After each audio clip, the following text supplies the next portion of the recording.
आवाज महाराष्ट्रामध्ये आपलं पुन्हा एकदा स्वागत. आपण चर्चा करतो रेल्वे अर्थसंकल्पाच्या अनुषंगाने आणि आपल्यासोबत अनेक नामवंत आहेत. त्यापैकी नाशिकमध्ये आहेत हेमलता पाटील. हेमलता पाटील या काँग्रेसच्या प्रवक्त्या आहेत. हेमलता पाटील, मगाशी तुम्ही असं म्हणालात की हा कोरा पेपर आहे, पण या कोऱ्या पेपरमध्ये बरंच काही काही लोकांना दिसतंय. म्हणजे कोणीतरी सांगतंय की हा मुद्दा आहे, कोणी म्हणतंय तो मुद्दा आहे. याचा अर्थ बहुतेक या विद्यार्थ्यानं सांकेतिक भाषेत काहीतरी लिहिलेलं आहे आणि तुम्हाला ते सगळा पूर्ण पेपर कोरा वाटतोय, पण बाकीच्यांना काहीतरी वाचता येतंय. नक्की तुम्ही मगाशी कोरा पेपर असं म्हणालात, यात काहीच नाही असं म्हणालात, ते का म्हणालात जरा स्पष्ट करा. मी कोरा पेपर अशासाठी म्हटलं की मी सर्वसामान्यांच्या चष्म्यातून बघितलं. आपल्या सकट सगळ्या चॅनलवर आपण सर्वसामान्यांच्या ज्या प्रतिक्रिया ऐकल्या त्या ऐकल्यानंतर आपल्या लक्षात येईल की हा पेपर खऱ्या अर्थाने कोरा होता. मगापासून मी जे ऐकते की बाबा भाववाढ कुठल्याही पद्धतीची केलेली नाहीये, तर हे सुद्धा एक लक्षात घेण्यासारखी गोष्ट आहे की आंतरराष्ट्रीय बाजारपेठेमध्ये क्रूड तेलाच्या ज्या किमती प्रचंड प्रमाणामध्ये कमी झालेल्या आहेत, त्या किमती जेव्हा तिप्पट होत्या त्यावेळेला जी दर रेल्वेचं जे तिकीट होतं तेच आज आहे. म्हणजे यांनी खरं तर रेल्वेचं तिकीट कमी करायला पाहिजे. ते कमी न करता एकच गोष्ट चालली की भाववाढ कुठल्याही पद्धतीची केली नाही. आपण मगाशी त्यांचं भाषण ऐकलं रेल्वे मंत्र्यांचं. ते भाषणामध्ये 9 ते 10 वेळा पी पी पी असं बोलले आणि त्याच्या आधीच्या रेल्वे मंत्र्यांनी भाषणामध्ये हाच उल्लेख केला होता. सर्व राज्यांवरती जबाबदारी टाकली, खासदारांवरती जबाबदारी टाकली आहे आणि आता त्यांनी सांगितलं की कुठल्याही खाजगी कंपनीला सुद्धा जर काही फंडिंग दिलं तर त्यांचं नाव रेल्वे स्थानकाला देण्यात येईल किंवा रेल्वेला देण्यात येईल. तुम्ही विचार करा की जर एर्नाकुलम एक्सप्रेसला आपण थम्सअप एक्सप्रेस किंवा कोका कोला एक्सप्रेस म्हटलं तर उद्याच्याला हे आपल्या समाजाला चालणार आहे का? त्यापेक्षा महत्वाचं म्हणजे त्यांनी ज्या गोष्टी त्याच्यामध्ये बोलल्या की स्वच्छ भारत अभियानाच्या संदर्भात जे सगळं सांगितलं, तर त्याच्यासाठी फंडिंग वेगळं केलेलंच आहे आणि स्वच्छतागृह बांधतायत ही खूप चांगली गोष्ट आहे, पण त्याच्यासाठी वेगळं फंडिंग असताना परत रेल्वे बजेटमध्ये त्याचं फंडिंग घेण्याचं मागचं काय कारण आहे ते मला कळलेलं नाही. त्याचंही कुठं स्पष्टीकरण झालं नाही. त्यांनी सांगितलं की आम्ही रेल्वेचे 24च्या ऐवजी 26 डबे करणार आहे. काही प्लॅटफॉर्मची कपॅसिटीच ही 24 डब्यांची आहे. उरलेल्या 2 डबे जे लेडीजचे असतात त्या लेडीज कुठल्या प्लॅटफॉर्मवर उतरणार आहेत याचंही कुठं हे झालेलं नाहीये. 5 मिनिटांमध्ये तिकीट मिळणार म्हणून सांगितलं तर ते ऑलरेडी 3 मिनिटांमध्ये तिकीट मिळतंय. तर 5 मिनिटांमध्ये म्हणजे 2 मिनिटं वाढवलेले आहेत असं मला वाटतंय. आणि टेक्नॉलॉजीची जी गोष्ट तुम्ही सांगताय तर ती टेक्नॉलॉजी आता सगळ्याच क्षेत्रामध्ये चांगल्या पद्धतीने होते. त्याच्यामध्ये वेगळं असं काही केलंय असं मला वाटत नाहीये. दुसरी गोष्ट म्हणजे कुठल्याही गाड्या सुरू केल्या नाहीत त्याबद्दल आता बऱ्याच लोक म्हणतायत की एवढं आपल्याकडे बजेटची तरतूद नाहीये, पण त्या दृष्टीने जर विचार केला तर मुंबईच्या तोंडाला फार मोठी पानं पुसलीत असं मला वाटतं. मुंबईच्या लोकल एसी करून त्याचा उपयोग नाहीये, कारण आपण बघितलं असेल की मुंबईच्या लोकलमध्ये 30 ते 40 लोक हे डब्याला लोंबकळत असतात. त्यामध्ये गाड्यांची जर संख्या वाढवली असती तर ते जास्त संयुक्तिक झालं असतं. तर मुख्य मला असं वाटतं की कुठल्याही प्रश्नाला हात न घालता फक्त भाषेचं त्यांनी दिशाभूल केलेली आहे. आणि जसं आता एक 10 महिन्यामध्ये आपल्याला सवय झालेली आहे की शायनिंग इंडिया असं जे चाललेलं आहे की खूप वेगळ्या पद्धतीने भाषणबाजी चालली आहे आणि तसाच हा शब्दांचा खेळ केलेला आहे. म्हणून मी अजूनही या मतावर ठाम आहे की हा पेपर खऱ्या अर्थाने कोरा आहे. हा पेपर काही व्यवस्थित लिहिला नाही. प्राथमिक वर्षा, हेमलता असं म्हणतायत की मेरा बजेट कोरा पेपर, त्यामुळे हा सगळा कोरा पेपर आहे, याच्यामध्ये काहीच नाही अशी त्यांची भूमिका आहे. इथे फक्त भूलभुलैया आहे अशा प्रकारे त्यांनी सगळी भूमिका मांडलेली आहे. याच्यातून वेगळं काहीच घडणार नाही अशा प्रकारे हेमलता पाटील म्हणतायत. वर्षा भोसले, तुम्ही या अर्थसंकल्पाकडे कसं बघताय? त्या नुकतंच म्हणाल्या की मुंबईसाठी काही केलेलं नाही. तर मुंबईमध्ये 12 डब्यांची ट्रेन आहे, काही ठिकाणी डबे वाढवणार हे म्हटलंय. आता आपण चहा करणार की चहामध्ये साखर किती घालतो, पावडर किती घालतो, पाणी किती घेतो, दूध किती घेतो, या सगळ्या गोष्टींचा विचार करतो का? आपण काय म्हणतो, चहा उत्तम झाला पाहिजे. म्हणजे या अनुषंगाने काही गोष्टी ज्या सांगितलं, मग प्रत्येक गोष्टींची छोट्या छोट्या गोष्टी तो सगळा तुम्ही अर्थसंकल्प वाचाच की नीट बसून सगळ्या गोष्टींची तुम्हाला कल्पना येईल. पण या एकच मुद्दा धरायचा की हे केलं नाही ते केलं नाही या सगळ्याचा विचार न करता किती छोट्या छोट्या गोष्टी ज्या मूलभूत आहेत त्याचा विचार केला आहे, ज्याच्यामध्ये CCTV असेल, पिकअप ड्रॉपची फॅसिलिटी असेल, निर्भया फंड असेल, कोकण रेल्वेमध्ये रोजगार निर्मिती असेल. त्यामुळे ह्या सगळ्या आणि रेल्वे कामगारांसाठी 6 पेचा येत्या काळामध्ये केलेला विचार असेल, हे सगळे विचार केले तर कुठलाही पॉलिटिकल प्रेशरला बळी न पडता किंवा इतर सगळ्या सर्वसामान्य लोकांचा विचार करून पायाभूत सुविधांची भरणी करून देशाला प्रगतीपथावरती नेत असताना खऱ्या अर्थानं रेल्वेला रेल्वे रुळावरती आणणारा हा अर्थसंकल्प आहे असं मला वाटतं. रेल्वेच्या भविष्याच्या दृष्टीने हा मोठा प्रोजेक्ट आहे, अर्थसंकल्प आहे असंही मला वाटतं. याचं कारण आपण नुसत्याच मोठ्या गाड्या सुरू केल्या, अरे तेवढी आपल्याकडे व्यवस्था आहे का, तेवढे ट्रॅक्स व्यवस्थित आहेत का, ते एक ट्रॅक नवीन निर्माण करायचा म्हटलं तर किती हजार कोटींचा खर्च आहे. तर ह्या पैशांची व्यवस्था करत असताना आपण लोकांचा बळी घेऊ शकत नाही. भाववाढ दरवाढ जर कमी करायची म्हटली तरी सुद्धा रेल्वे सर्वाईव्ह होऊ शकत नाही. काही महिन्यांपूर्वी रेल्वे ICUत होती अशी परिस्थिती होती आणि आज या सगळ्या व्यवस्थेला ICUतून बाहेर आणण्यासाठी या सगळ्या मूलभूत सुविधा सुधारून त्याला प्रगतीपथाकडे नेणं ही काळाची गरज आहे. हेमलता त्याच्यामध्ये पाटील 100% तुमचं सरकार सुरेश होतं आणि प्रभू यशस्वी झाले. तुमच्या सरकारच्या कालावधीमध्ये रेल्वे ICU मध्ये गेली आणि त्यामुळे आता ही वेळ आलेली आहे असं वर्षा भोसलेंचं म्हणणं आहे. तुमच्या कालखंडामध्ये रेल्वेच्या अनुषंगाने काहीच घडलं नाही असं त्यांचं म्हणणं आहे. काय काय उत्तर आहे तुमचं? तरी या गोष्टीशी सहमत असाल का की काँग्रेसच्या काळामध्ये रेल्वे ICU मध्ये गेली होती? आज जे रेल्वेचं प्रचंड जाळं उभं राहिलेलं आहे ते काही ICU मध्ये गेलं म्हणून उभं राहिलं का? तर हा एक चुकीचा मुद्दा आहे. काँग्रेसच्या काळामध्ये रेल्वे कधीही ICU मध्ये गेली नव्हती. दुसरी गोष्ट, त्यांनी जे 2 मुद्दे मांडले की CCTVची जी सोय केली आणि अनेक मूलभूत चांगल्या सोयी केल्या, तर CCTVची सोय केली ही अत्यंत आनंदाची गोष्ट आहे. पण त्याच्याबरोबर त्या ठिकाणी सुरक्षा रक्षक असणं हे जास्त गरजेचं आहे. कारण नुसत्या CCTVची सोय करून महिलांची सुरक्षा होईल या मताची मी नाही.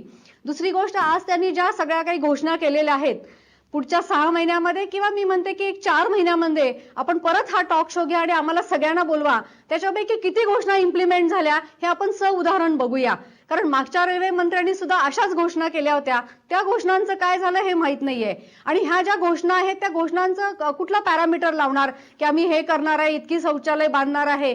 तर मला असं वाटतं की आपण 4 महिन्यानंतर परत या विषयावर जर बोललो तर हे खरं काय आणि खोटं काय हे बरोबर. लक्षात 4 येईल. महिन्यानंतर आपण पुन्हा प्रगतीचा आढावा घेऊ आणि काय करतायत, काय झालं पुढे हे बघायत. भालचंद्र कांगो, मगाशी उल्लेख झाला तो रेल्वे मंत्र्यांच्या भाषणाचा. जे भाषण झालं रेल्वे मंत्र्यांचं, त्या भाषणाच्या अनुषंगाने तुम्ही स्वतः ते ऐकलं असेल, वाचलंही असेल. या रेल्वे मंत्र्यांच्या भाषणाच्या अनुषंगाने तुम्ही काय सांगाल? त्यातलं अर्थकारण, त्यातलं राजकारण या गोष्टी सोडून द्या, पण एक भाषण म्हणून त्या भाषणाकडे तुम्ही कसं बघताय?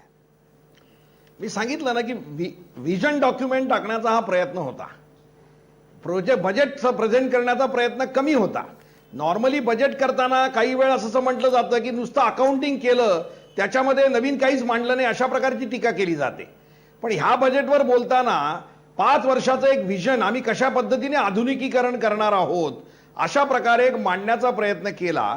आणि हे करताना निश्चितपणे ह्या सरकारचा जो चेहरा आहे तो चेहरा कुणाकडे वळलेला आहे याचं इंडिकेशन त्याच्यामध्ये मिळेल असं सांगितलं. त्याचं कारण असं आहे की भांडवल उभारणी हा कुठल्याही सरकारच्या म्हणजे दृष्टिकोनाचा प्रश्न असतो. म्हणजे भांडवल कसं उभारणार आणि ते कुठे खर्च करणार, या दोन्ही गोष्टीत सुरेश प्रभूंचं भाषण स्पष्ट आहे.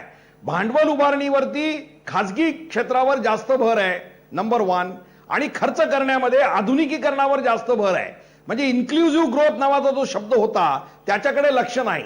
मागास भागांना कसंच बरोबर आणायचं, इतर विभागांना कसं जोडायचं, हा जो रेल्वेचा अखिल भारतीय विकासासाठी आवश्यक असलेला कार्यक्रम आहे त्याच्याकडे दुर्लक्ष होणार आहे हे निश्चित आहे. आणि त्यामुळे मला असं वाटतं की मोदी सरकारच्या अर्थसंकल्पाचं, येणाऱ्या अर्थसंकल्पाचं एक निर्देश याच्यामधनं झालेला आहे की त्यांचा चेहरा कोणीकडे वळलेला असेल. आणि म्हणून त्यांनी मेक इन इंडियाचा रेफरन्स दिला, नरेंद्र मोदींचा उल्लेख केला. हे मला वाटतं इंडिकेशन आहे की आम्हाला ज्यांनी सत्तेवर आणण्यासाठी मदत केली त्यांचा विचार आम्ही जास्त करणार आणि जनतेचा विचार, जनताभिमुख जो काही करण्याचा प्रयत्न असतो बजेट, त्याला पॉप्युलिस्ट अशा नावाखाली बदनाम केलं जातं. आणि म्हणून जनताभिमुख आम्ही झालो नाही म्हणजे काहीतरी विशेष केलेलं आहे असं मांडण्याचा हा प्रयत्न आहे. आणि म्हणून मला असं वाटतं की मी आधीच म्हटलं तसं की प्रॅक्टिस करताना म्हणजे हे याच्यामध्ये त्यांनी ज्या घोषणा केलेल्या आहेत किंवा जे मागचे प्रकल्प पूर्ण करण्याचा संकल्प केलेला आहे तो इम्प्लिमेंट करायला जेव्हा ते जातील तेव्हा त्यांना भांडवल देणारे लोक मदत करतील का? कारण त्यांचे हितसंबंध वेगळे आहेत. बरोबर. आणि त्यामुळे खरी परीक्षा असं माझं मत आहे. बरोबर. तुमचा मुद्दा पोहोचला भालचंद्र कांगो. एकूण रेल्वे अर्थसंकल्पामधून उद्याचं जे युनियन बजेट आहे त्याची सुद्धा दिशा स्पष्ट झाली आहे असं कॉम्रेड भालचंद्र कांगो यांचं म्हणणं आहे. चंद्रकांत मोकल आपल्यासोबत आहेत. चंद्रकांत मोकल, एकूण मला सांगा की आता प्रवाशांच्या अनुषंगानं मगाशी तुम्ही काही गोष्टी सांगत होता, आता खरोखरच जे अनेक अपूर्ण प्रकल्प आहेत ते पूर्ण होतील का? पुढे काय होईल?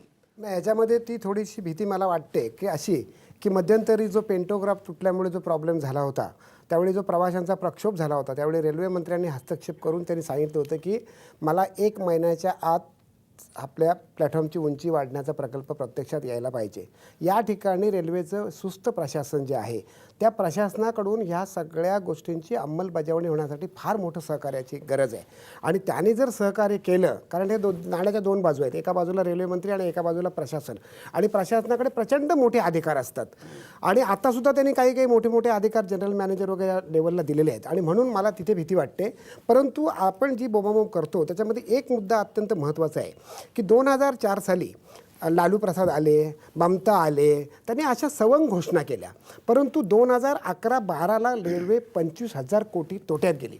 आणि त्यावेळच्या गव्हर्नमेंटने, त्यावेळच्या सरकारने, UPA सरकारने सॅम पित्रोदा जे राजीव गांधींचे सेक्रेटरी होते आणि तुमचे अनिल काकोडकर अणुऊर्जा आयोगाचे अध्यक्ष, असे एक अतिविद्वान व्यक्तींना त्यांनी एक कमिटी निवडली. आणि त्या कमिटीच्या माध्यमानं आज प्रभूसाहेबांच्या भाषणातून ते मुद्दे दिसले की या देशामध्ये जे अपघाताच्या माध्यमानं अनेक व्यक्ती मरतात, त्यासाठी सिग्नल यंत्रणेमध्ये प्रभावी यंत्रणा व्हायला पाहिजे. जी वॉर्मिंग सिस्टीम जी आहे, सिग्नल वॉर्मिंग सिस्टीम, त्याच्यामध्ये त्यावर जास्तीत जास्त भर दिला पाहिजे आणि तरतूद केली पाहिजे. त्यांनी ते केलेली दिसते. आणि दुसरं असं की 2011-12चं उद्दिष्ट असं होतं की 90,000 कोटी जर महसूल त्यावेळी आपल्याला मिळवायचं होतं तर रेल्वेचा GDP 1.2 होता. आणि तो जर 3 करून आपल्याला पायाभूत सुविधांमध्ये सर्वोच्च स्थान मिळवायचं होतं आणि आपली गाडी रेल्वेची रुळावर आणायची होती, तर त्यावेळी 90,000 कोटीचा महसूल आपल्याला आगामी 10 वर्षामध्ये 2,70,000 कोटी आपल्याला करायचं होतं. हे सजेशन सॅम पित्रोदा आणि काकोडकर यांच्या कमिटीने दिलेलं आहे. आणि मला असं वाटतं आजच्या बजेटमध्ये माननीय रेल्वे मंत्री यांनी याचं पुरेपूर या गोष्टींचा इथं अंतर्भाव केलेला आहे. म्हणून मला त्याचं स्वागतच करावं. अच्छा, हे बजेट अतिशय महत्त्वाचं असं चंद्रकांत मोकल म्हणतात. खरं म्हणजे प्रत्येकाचं आपापलं मत आहे. आत्ता ज्या वेगवेगळ्या स्वरूपाचे सगळे लोक इथे, त्यामध्ये पक्षांचे प्रवक्ते आहेत, त्यामध्ये प्रवासी आहेत, त्यामध्ये सामाजिक कार्यकर्ते आहेत, या सगळ्यांचं जे काही पॅनल आहे, 7 जणांचं पॅनल आहे, त्या पॅनलने जे आत्ता गुणांकन केलेलं आहे त्याच्यामध्ये साधारणपणे सरासरी 10 पैकी 6 गुण या बजेटला मिळालेले आहेत. त्यामुळे अद्यापही प्रथम श्रेणी रेल्वे अर्थसंकल्पाला मिळालेली आहे. आणि असं वाटतंय लोकांना की बऱ्यापैकी आश्वासक असं हे बजेट आहे. पण तरीसुद्धा काही गोष्टी मात्र सगळ्यांनीच उपस्थित केलेल्या आहेत. त्यामध्ये प्रामुख्यानं की आराखडा निश्चित असायला पाहिजे होता, तो आराखडा निश्चित नाही, हा मुद्दा महत्त्वाचा आहे. नवीन रेल्वे नाही याच्याबद्दलही खंत अनेकांची आहे. त्याचप्रमाणे भालचंद्र कांगोंनी जो मुद्दा उपस्थित केला की लोकप्रिय नाही, हे बरोबर आहे, पण म्हणजे जनाभिमुख नाही असंही होता कामा नये. कारण शेवटी तुमचा अर्थसंकल्प जनाभिमुख असला पाहिजे, कठोर निर्णय घेणं आवश्यकच आहे, पण शेवटी सर्वसामान्य माणूस हा केंद्रबिंदू असला पाहिजे. तो केंद्रबिंदू आहे की नाही याच्या अनुषंगाने काही प्रश्न निर्माण झालेले आहेत. आणि सगळ्यात महत्त्वाचा मुद्दा असा आहे की आत्ता रेल्वे अर्थसंकल्प ही खरं म्हणजे चुणूक आहे उद्याच्या केंद्रीय अर्थसंकल्पाची.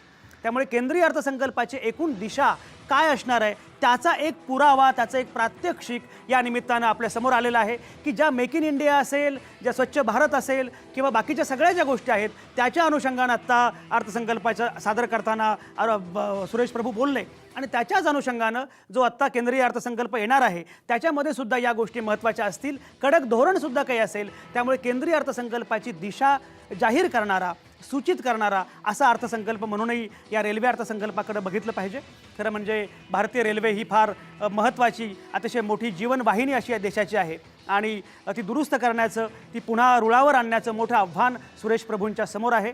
16 वर्षानंतर पहिल्यांदाच महाराष्ट्राचा एक नेता रेल्वे मंत्री आहे. त्यामुळे अनेक अपेक्षा महाराष्ट्राच्या होत्या, मुंबईच्या होत्या. प्रत्यक्षात काय घडले ते माहीत नाही. आगामी काळात जसं मगाशी कांगो म्हणाले प्रात्यक्षिक आणखी नंतर आहे. त्यामुळे काय घडेल हे विजन डॉक्युमेंट जर असेल तर प्रत्यक्षात त्या विजनप्रमाणे कृती होते की नाही हे आपल्याला आगामी काळामध्ये समजणारच आहे. अशी अपेक्षा आहे की ही रेल्वे रुळावर यावी आणि सर्वसामान्य माणूस केंद्रबिंदू असावा, अशा प्रकारे काही घडेल अशी अपेक्षा. या अपेक्षेसह आज इथंच थांबूया. नामवंतांचे आभार. तुमच्या आतल्या आवाजासह पाहत आणि ऐकत रहा आवाज महाराष्ट्राचा.